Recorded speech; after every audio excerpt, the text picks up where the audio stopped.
Hello guys, welcome back to my channel. तो कैसे हैं आप सब लोग? उम्मीद करती हूँ ज़बरदस्त मस्त इंजॉय कर रहे होगे। तो गाइस, आज हम देखने जा रहे हैं हान सर की वीडियो, जो कि होने वाली है काली वेपन से रिलेट। काली वेपन बड़ा ही डिफरेंट सा नाम है, मैं फर्स्ट टाइम सुन रही हूँ, मुझे नहीं पता इसके बारे में। और रही खान सर की बात, तो खान सर अगर बताएंगे इसके बारे में तो मैं कहती हूँ कभी माइंड से निकल ही नहीं सकता, क्योंकि इनका पढ़ाने का तरीका इतना डिफरेंट और यूनिक है और इतना अच्छे से समझाते हैं कि आप इजीली चीज़ों को अंडरस्टैंड कर जाते हो।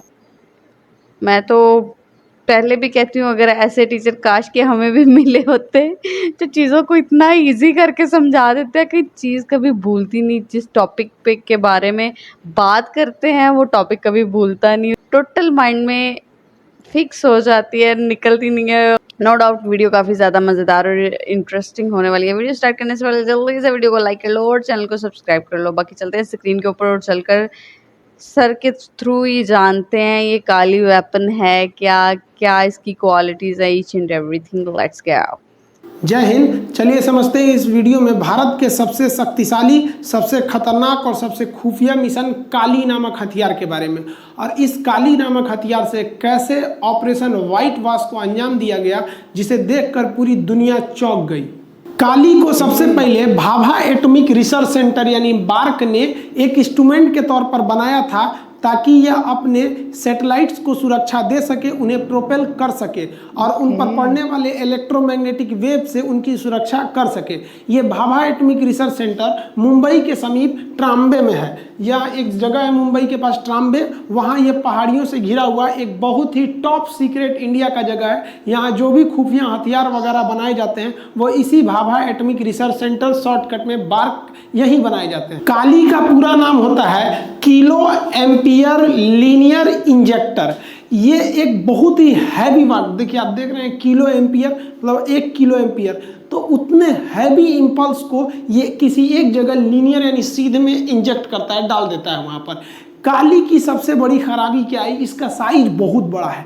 बहुत बड़ा साइज होने की वजह से इसको हम आसानी से एक जगह से दूसरे जगह पे नहीं ले जा सकते हैं, तो इसको किसी बड़े जहाज में या फिर पानी वाले शिप पर सेट कर दिया जाता है। काली के कई वेरिएंट हैं, अभी काली 1000 सबसे खतरनाक है। काली का विचार 1985 में भाभा एटॉमिक रिसर्च सेंटर से आया था। काली जो सबसे खतरनाक वेरिएंट है काली 1000, वो 40 गीगावाट का एनर्जी रिड्यूस करता है।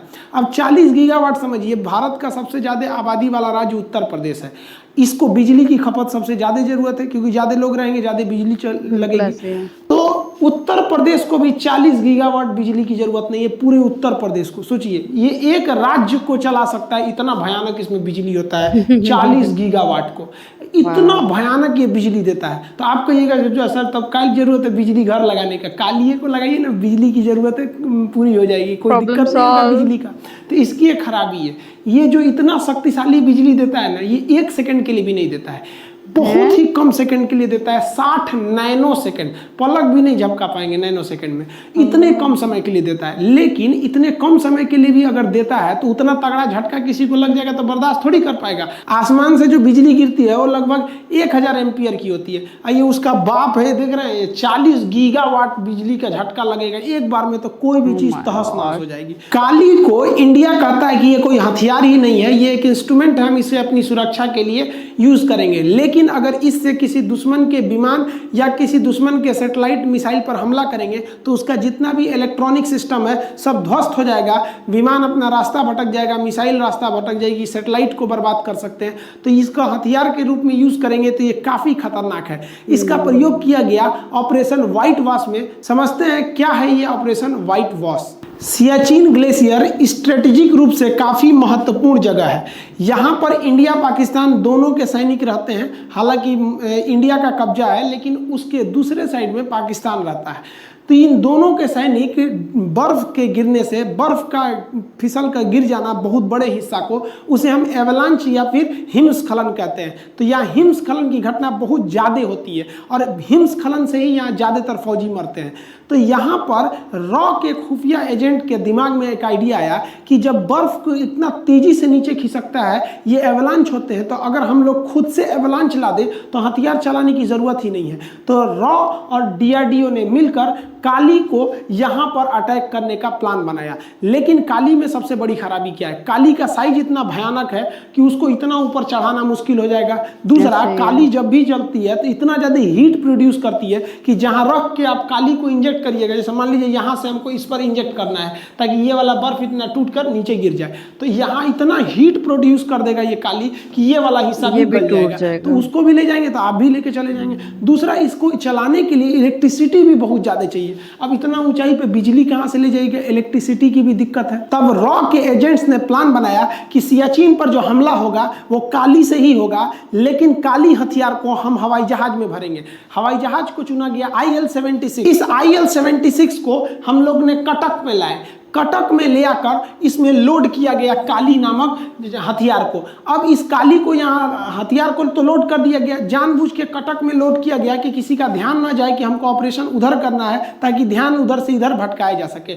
और काली को यहाँ पे लोड करने के बाद इसे सहारनपुर एयरबेस पर हम लोगों ने पहुँचा दिया और इसकी सुरक्षा में सैनिकों को तैनात कर दिया। किसी को ये नहीं पता था कि इसके अंदर है क्या, इस विमान के अंदर। लेकिन सबसे बड़ी जो समस्या आनी थी कि इस विमान के अंदर स्थित काली को बिजली कहां से दिया जाए। उतना हैवी बिजली नहीं दे पाए सकते थे, एक जहाज का इंजन उतना बिजली नहीं बना पाता है। बिजली की समस्या दूर करने के लिए रॉ के एजेंट्स ने दिमाग लगाया कि अगर हम विमान का इंजन खोल लेते हैं तो विमान का इंजन बहुत ही बड़ी मात्रा में बिजली पैदा करता है और इस बिजली को हम कैपेसिटर और ट्रांसफार्मर की मदद से हाई वोल्टेज को बना सकते हैं। तो एक विमान का इंजन को खोलकर IL-76 के अंदर सेट किया गया और उससे बिजली बनाकर काली को स्टार्ट किया गया। IL-76 के अंदर काली नामक हथियार था, उसे अकेले नहीं छोड़ सकते थे, इसलिए सुरक्षा का बहुत ज्यादा ध्यान रखा गया। कई लेयर की सुरक्षा बनाया गया और सबसे पहले आगे भेजा गया एवॉक्स विमान को। एवॉक्स का मतलब होता है airborne warning and control system. इस विमान के ऊपर रडार लगे होते हैं और ये रडार पूरे दुश्मन को देखते रहते हैं कि कोई दूसरा जहाज तो नहीं है इस एरिया में, और अगर इस एरिया में है तो इसके अंदर बैठे जितने रडार कंट्रोलर है वो अगल बगल बता देते हैं कि 200 किलोमीटर दूर जहाज है, इधर जहाज है।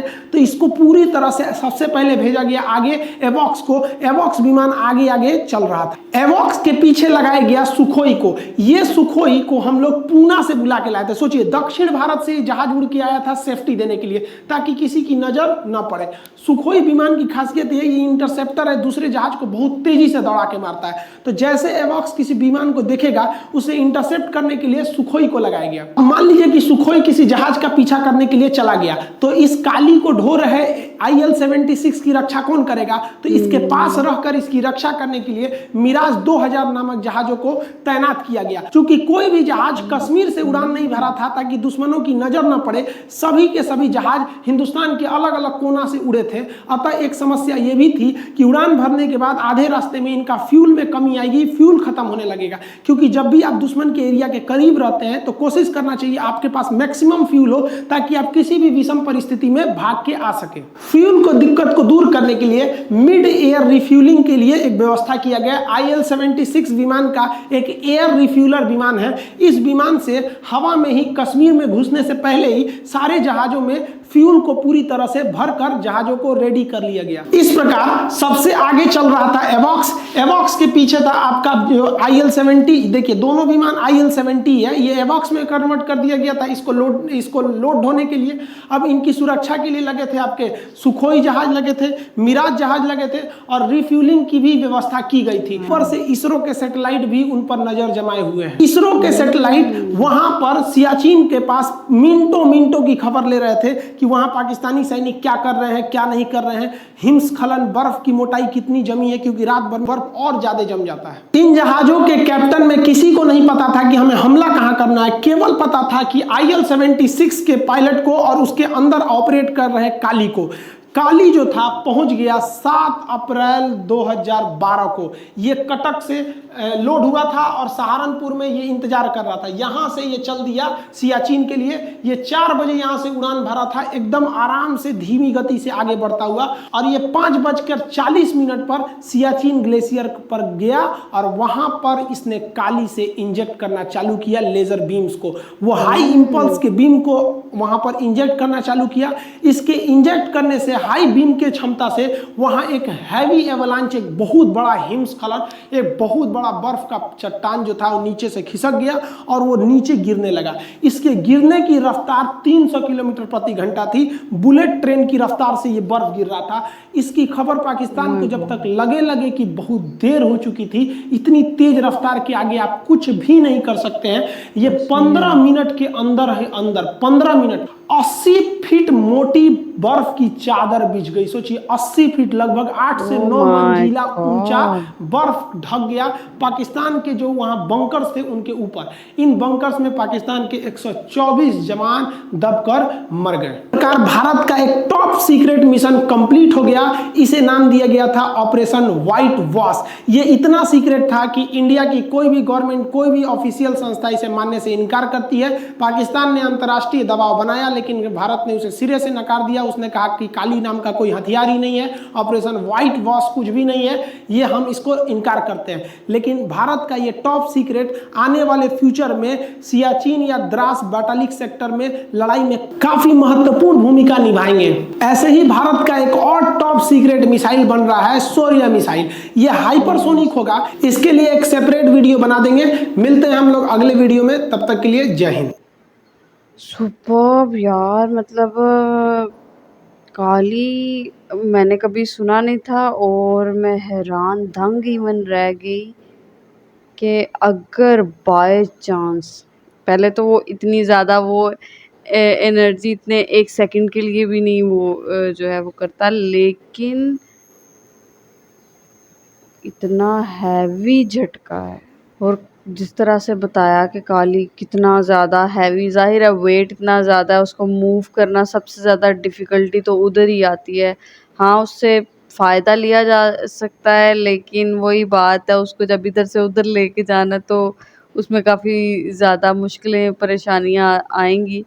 लेकिन यार वेरी इम्प्रेसिव। मैंने फ़र्स्ट टाइम ही काली मिसाइल के बारे में सुना था और हाँ सर, सुपर माइंड ब्लोइंग यार। इनके समझाने का, बताने का, एक्सप्लेन करने का तरीका इतना अच्छा है।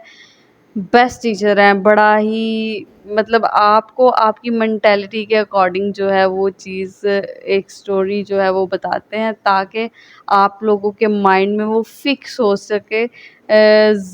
मतलब इमेजिन कि हम भूल भी गए हैं लेकिन फिर भी बहुत कुछ ऐसा है जो कि हमारे माइंड के अंदर घर कर गया हुआ है। अब जैसे कि अगर मेरे से कोई काली मिसाइल के बारे में पूछेगा तो हाँ, मैं उसमें जो इम्पोर्टेंट पॉइंट्स हैं या उसके बारे में जितना हो सके मैं आराम से एक्सप्लेन कर सकती हूँ।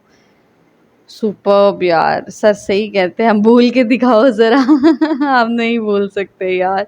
बाकी गाइस, किस किस को अभी तक काली मिसाइल के बारे में नहीं पता था, कौन देखकर सरप्राइज रह गया और किसने ऑलरेडी ये लेक्चर सुना हुआ था, प्लीज़ कमेंट बॉक्स में ज़रूर बताना। बाकी गाइस, आप लोगों को कैसी लगी है ये इन्फॉर्मेटिव वीडियो? उम्मीद करती हूँ आप लोगों को भी पसंद आई होगी। अगर वीडियो पसंद आई है तो प्लीज़ वीडियो को लाइक करें और चैनल को सब्सक्राइब कर लें। बाकी मिलते हैं इंशाल्लाह ऐसी ज़बरदस्त और इन्फॉर्मेटिव वीडियोस के साथ। तब तक के लिए दुआओं में याद रखो। टेक केयर, अल्लाह हाफिज़।